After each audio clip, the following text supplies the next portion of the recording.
Autista não olha nos olhos. Autista só anda na ponta do pé. Ah, mas meu sobrinho faz isso aí também, ele não é autista. Ah, mas autista bate a cabeça na parede. Nossa, mas autista fica balançando a mão. Tá, mas não precisa tratar seu filho como retardado. Oi, gente, eu sou a Larissa e no vídeo de hoje nós vamos falar sobre autismo. Sim, as meninas são autistas. Nós descobrimos em dezembro do ano passado, estamos atualmente em março. E eu vou contar um pouquinho de como foi essa história, de como a gente realmente descobriu. Tem muita coisa para falar, muito assunto para abordar, mas se eu for falar de tudo aqui nesse vídeo, vai ficar um vídeo de mais de 2 horas e não é isso que eu quero fazer. Depois eu quero fazer outros vídeos pontuando. Já quero que você deixe o like nesse vídeo e comenta aqui se você quer saber sobre esse assunto. Lá no meu Instagram, muitas pessoas me perguntaram, muitas pessoas pediram para eu falar mais sobre, e por isso eu tô trazendo esse vídeo aqui. Se você não me segue no Instagram, vou deixar o link aqui embaixo. Corre lá para me seguir que eu vou falar um pouquinho disso também lá. Lembrando que esse canal não vai ser exclusivamente sobre autismo. Aqui no nosso canal a gente aborda vários assuntos diferentes e esse não poderia ser descartado porque faz parte da nossa vida, é as nossas filhas, então isso vai ser abordado e vocês vão perceber ao longo dos vídeos conforme as meninas forem aparecendo. Para quem é novo aqui no canal, eu tenho 2 filhas, elas são gêmeas, estão atualmente com 2 anos e 2 meses. Bom, vamos lá, vou contar como é que a gente descobriu toda essa loucura. Até 1 ano de idade, o Cauê já falava muito que tinha algo diferente. A gente não sabia pontuar o que era exatamente, mas sabe quando a gente olha aquele olhar de pai e de mãe e percebe que tem alguma coisinha diferente? Desde que as meninas nasceram, nós criamos elas de uma forma meio que independente. Não queríamos que elas fossem aquelas crianças totalmente no colo, sabe, 100% no colo, porque são 2 crianças, são gêmeas. E a gente sabia o trabalho que seria o fato delas ficarem o tempo todo no colo, ter que dormir no colo, ter que fazer tudo no colo, mamar no colo, e a gente não ia ter tempo para nada. Então a gente sempre manteve no carrinho, sempre manteve no berço, para tentar fazer com que elas fossem um pouquinho mais independentes nessa parte, de não ficar totalmente grudada na gente. E isso posso dizer que foi concluído com sucesso. Mas depois de 1 ano, na verdade, estudando hoje sobre o autismo, eu consigo perceber o que elas faziam antes de 1 ano, que é típico do autismo e que na época a gente nem imaginava porque a palavra autismo nem passava na nossa cabeça. Como, por exemplo, a passividade.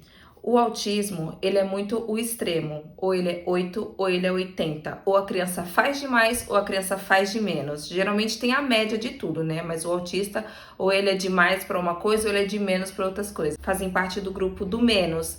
Elas são passivas demais, elas são quietinhas demais, elas sempre foram crianças muito elogiadas, todo mundo sempre falaram, nossa, você foi abençoada.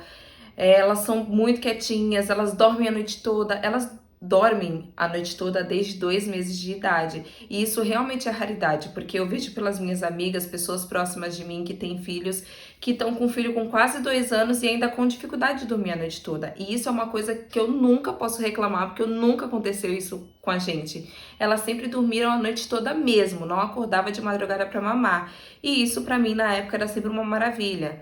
Na hora de dormir também, elas dormem sozinha desde sempre, deu o horário dela de dormir, a gente sempre colocou no berço, apagou a luz, fechou a porta, boa noite, mamãe ama, acabou.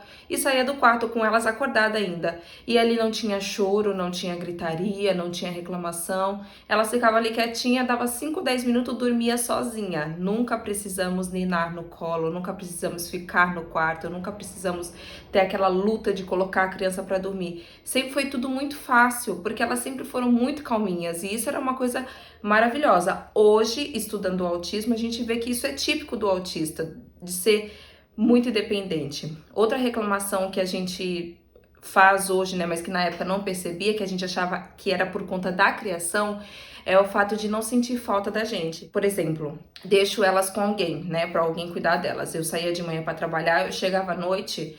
Sabe aquelas crianças que fazem festa quando o pai e a mãe chega, que fica ali comemorando, que vai correr para abraçar, para beijar, ou que fica feliz porque sentiu falta do pai e da mãe o dia todo? Elas não eram assim, elas não sentiam falta da gente. A gente podia passar o dia inteiro fora, quando chegava à noite, Tipo assim, entrava pela porta, elas olhavam pra porta, via que alguém chegava, mas continuava assistindo desenho, continuava brincando, fazendo o que elas estavam fazendo, como se fosse qualquer pessoa que tivesse chegado, como se fosse um estranho, ou como se ninguém tivesse chegado. Pra elas não fazia diferença nenhuma. E isso também é típico do autismo, da criança não fazer questão, não diferenciar quem é a mãe e o pai ou quem é o estranho. A gente também não teve problema nenhum na hora de colocar elas na creche, elas entraram com 7 meses, e isso também foi uma coisa que na época era vista como muito boa. O primeiro dia de adaptação, elas foram muito bem, fizeram a sonequinha do dia, comeram direitinho, brincava com as tias, tudo numa boa, todo mundo podia pegá-las no colo, elas passeavam pela escola todinha, que todo mundo ficava encantada, né, pelo fato de ser gêmeas. Elas passeavam pela escola inteira e não choravam, não sentiam falta. A gente levava elas pra escola, a gente dava pra professora, elas nem olhavam pra trás, tipo assim, acompanhando o olhar, sabe, da mãe, do pai, ou como se fosse sentir falta. Não, nada. Entregava pra tia da escola e elas nem olhavam pra trás. Pra elas não mudava em nada. E na época era muito bom, mas hoje a gente vê que isso é típico do autismo.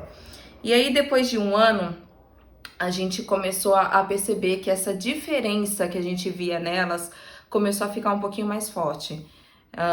Eu fui percebendo a ausência da fala. Geralmente a criança a partir de um ano começa a balbuciar mamãe, papai, bola, palavrinhas bem curtinhas, sabe? E elas não falavam nada. Balbuciava, né, umas coisinhas, sabe aquela língua de bebê mesmo? Mas palavras não. E aí, isso foi me incomodando, eu fui conversando com a pediatra, ela não fala, não, mãe, tá tranquilo, ainda tem tempo, não, mãe, até 2 anos é normal. Só que, sinceramente, aquilo me incomodava demais. Eu olhava assim, aquela ausência da fala que eu acho que eu posso pontuar que é a coisa mais forte que chamou atenção, me incomodava demais. Tipo assim, elas não falam. Eu queria ouvir aquele mamãe, aquele papai, sabe? Eu queria muito, muito ouvir. E aquilo não saía de nenhuma das duas. E aí eu fui conversando com a pediatra, né? E ela falou: não, mãe, não tem nada, fica tranquila, até 2 anos é normal. Sempre falando que não tinha nada. Ao longo desse tempo, dessa reclamação da ausência da fala, a gente começou a reparar outras coisas. A falta de interação com outras crianças e uma com a outra. O fato delas serem irmãs. Geralmente as crianças brincam juntas, né? Se interessam pelo mesmo objeto na intenção de brincar e não de brigar. Elas mais brigavam do que brincavam. E o fato de brigar, a gente se falava, é coisa de irmão, briga mesmo. Mas elas nunca sentaram para brincar juntas, compartilhar do mesmo objeto, do mesmo brinquedo. E isso era uma coisa que chamava atenção. Por que elas não brincam juntas? Sendo que todo mundo sempre falou pra gente, o fato de ser irmã é que elas nunca vão se sentir sozinhas, elas sempre vão brincar juntas, e isso não acontecia. Essa falta de interação. E aí, quando foi com mais ou menos 1 ano e 7 meses que a gente foi reparando todas essas coisas, uma amiga nossa, a Marluce, eu vou até deixar o Instagram dela aqui no link também, porque lá no Instagram dela, ela fala sobre autismo, ela fala dando dicas, ela é professora e mãe de autista, e nesse meio tempo, ela descobriu o autismo no filho dela, teve o laudo do autismo no filho dela, e aí ela começou a postar coisas no Instagram. Quando ela postou que o filho dela ficava rodando a roda de carrinho, qualquer roda de carrinho, do Velotrol, com a mão, aquilo parece que fez assim na nossa cabeça. Porque antes disso, a gente achava que tinha alguma coisa diferente, mas nunca pensamos na hipótese do autismo, porque a gente nem sabia o que era autismo. Autismo na nossa cabeça era aquela coisa que é considerada severa, né? Aquela coisa que a criança bate a cabeça na parede, que a criança fica se balançando. A gente nunca teve contato com o autista, então não sabia o que era de fato. Sabia que existia vários níveis e tal, mas nunca se aprofundou no assunto, porque nunca teve gente perto da gente que fosse autista. E aí, quando ela postou essa questão de rodar a roda com a mão e isso ser típico do autismo, parece que fez assim na nossa cabeça. Na hora a gente pensou, pode ser autismo, porque elas faziam isso desde muito tempo. Eu acho que, assim, se a gente puxa na memória, eu acho que desde 1 ano elas têm aquele, sabe, Velotrol, tico-tico, não sei como é que vocês chamam aí, aquelas motinhazinhas de criança, elas viravam de cabeça para baixo e ficava horas e horas rodando aquela roda dele com a mão. E ficava, aí ela fazia assim, sabe, pra ele rodar, fazia assim, e ficava olhando aquele negócio rodando. Assim, aquilo ia horas fazendo aquela mesma coisa. E a gente achava que, tá brincando. Mas quando ela fez essa postagem falando disso, de rodar as rodas com a mão, deu um estralo na gente. E nesse mesmo tempo eu comentei com a pediatra que nós estávamos desconfiando sobre o autismo, porque não foi só isso, tá? Foram várias outras coisas que a gente começou a pesquisar e começou a ver que se encaixava no que elas faziam. Aí conversei com a pediatra e mais uma vez a pediatra falando: não, mãe, não tem nada. Não, mãe, não é isso. Tá tudo certo. É normal não falar. E aí eu comecei a pesquisar e vi que não era normal. A criança de 1 ano a 1 ano e meio, ela começa a falar palavras pequenininhas. Ela fala em torno de 6 palavras. As meninas não falavam nada. Elas já estavam com 1 ano e 7 meses, não tinha saído nem o mamãe e o papai. E não é normal. Posso trazer esse assunto em outro vídeo mais detalhado, mas posso te afirmar que não é normal. A criança com 1 ano e 7 meses ainda não falar nada, não significa que seja autismo, tá? Não tô falando aqui pra você que tá assistindo, meu filho também não fala com essa idade. Não, não significa que ele é autista. Ele pode só ter um atraso na linguagem, um atraso de fala. Não necessariamente o autismo, mas já levanta ali a bandeirinha, tá? Que não é simples, não é nada, é alguma coisa. Então, prefira pecar pelo excesso, vai atrás e procura. Mas voltando pro assunto, conversamos com a pediatra, ela encaminhou pro neuropediatra. As pessoas que cuidam desse assunto sobre autismo, ou é o neuropediatra ou é o psiquiatra infantil. No nosso caso, ela encaminhou pro neuropediatra. Chegamos lá, como eu já tinha conversado com essa minha amiga, com a Malu, ela falou: Lari, anota no papel tudo que elas fazem. E o que elas não fazem também, que você acha que deveria fazer, enfim. Anota no papel, porque chega na hora da consulta a gente esquece tudo. Anota lá no papel e mostra pra ele tudo que elas fazem e tudo que elas não fazem. Que aí ele vai conseguir pontuar, ele vai te fazer perguntas e vai dizer pra você o que se encaixa dentro do autismo ou não. E foi isso que eu fiz. Fiz uma listinha com a Helena, tudo que ela fazia e que não fazia. Listinha com a Heloísa, tudo que ela fazia e que não fazia. Levei no neuropediatra, conversamos, ele falou: sim, elas têm um atraso no desenvolvimento global. Isso significa que ela tem um atraso no geral e agora a gente vai começar a pesquisar para saber que atraso é esse. Pode ser autismo? Pode, mas pode ser outros atrasos também, que a gente vai começar a investigar. De imediato ele já encaminhou para fono, para poder estimular a fala, porque ele falou: realmente a fala está atrasada, já era para estar falando alguma coisa, e o fato de com 1 ano e 7 meses não estar falando nada já é um atraso de linguagem, então vamos encaminhar para fono. E vou encaminhar para psicóloga para poder desenvolver essa parte de interação da mente mesmo da criança, dela conseguir interagir com outras pessoas, dela conseguir se socializar e tudo mais, porque tem sim um atraso no desenvolvimento global, que era o laudo que ele deu quando a gente foi a obra. Oh, Jesus. Gente, ignore o barulho, por favor, tá tendo uma obra aqui na frente de casa. Foi o laudo que ele deu quando a gente foi lá na primeira consulta, atraso do desenvolvimento global. Mais precisamente F84.8. E aí começamos com a fono, com a psicóloga, e nesse meio tempo ele pediu alguns exames. Pediu exame de ressonância da cabeça, pediu vários exames de sangue, dentre eles tinha exame de hormônios, exames de vitaminas, vitamina D, enfim, várias vitaminas. Tinha também o exame de cariótipos, cariótipo de banda, que é o que identifica se tem alguma síndrome, porque assim, o autismo ele não é identificado em exame nenhum, não existe um exame que você vai fazer e vai falar positivo, ou então é autista, não existe. O autismo é totalmente comportamental. A gente analisa o comportamento da pessoa, da criança, e aí você pode dizer se ela entra dentro do espectro autista ou não. Então, por que ele pede esses exames? Porque tem síndromes que se assemelham com o autismo, mas que aparecem em exames. Então ele falou: vamos fazer todos os exames possíveis para descartar qualquer outra síndrome ou transtorno. Se os exames derem tudo ok e não tiver nada, a gente vai trabalhar em cima do autismo. E foi assim que a gente fez. Fizemos todos os exames que ele pediu, juntamente com a fono e a psicóloga, que elas já vinham passando. E em dezembro a gente retornou lá, que elas já estavam com 1 ano e 11 meses. Retornamos lá com o resultado de todos os exames. E ele falou: olha, realmente nos exames não deu nada. Pediu também o BERA, que é o exame da audição, para saber se a criança escuta, porque, né, para quem não sabe, se a pessoa não escuta, obviamente ela não vai falar, porque a criança aprende a falar escutando as palavras. Então a gente também fez esse exame de audição e a audição delas deu perfeita, a escuta 100% maravilhosa a audição delas. Então, não é problema de audição, não deu nada na ressonância da cabeça delas, não deu nada nos exames de sangue, não deu nada em exame nenhum, tudo certinho. Falou, bom, se elas têm esses atrasos e esses comportamentos, agora sim a gente vai trabalhar em cima do autismo, por quê? Porque tem que ter uma razão. Por que elas fazem isso? Por que elas são assim? Se não deu nada nos exames, agora sim a gente vai falar sobre autismo. E aí o médico conversou com a gente, tudo mais. A partir dali, ele já deu o laudo de autista pra gente, CID-10 F84.